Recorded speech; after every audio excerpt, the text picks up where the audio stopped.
Expectation এত high, না পেলে আমরা কষ্ট পাই। তাহলে বিষ্ণু বলেছেন, হয় স্ট্রেঞ্জার নয় ট্রাভেলার, এইভাবে থাকো। ওয়া ইযা আমসাইতা ফালা তানতাযিরিস সাবাহ ওয়া ইযা আসবাহতা ফালা তানতাযিরিল মাসা। আব্দুল্লাহ, যখন সকাল হবে সন্ধ্যার এক্সপেক্ট করো না, যখন সন্ধ্যা হবে সকালের এক্সপেক্ট করো না। সকালবেলা তুমি বিশাল আশা নিয়ে বসে থেকো না যে সন্ধ্যা পর্যন্ত বাঁচবা। যদি বাঁচো, সন্ধ্যা পাও, ভালো, আলহামদুলিল্লাহ। না পাইলে রবের সাথে সাক্ষাতের জন্য রেডি, তাও আলহামদুলিল্লাহ। ঠিক কিনা বলেন? এটা হইতে হবে mindset. Expect less, never be greedy.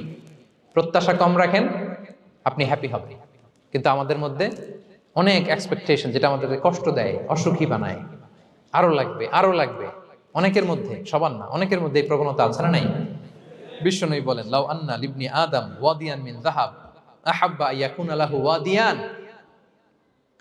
প্রত্যেক বনি আদমকে যদি একটা করে স্বর্ণের পাহাড় বানায় দেওয়া হয় বা উপত্যকা বানায় দেওয়া হয়, সে চাবে আরো একটা স্বর্ণের পাহাড়ের মালিক কিভাবে হওয়া যায়।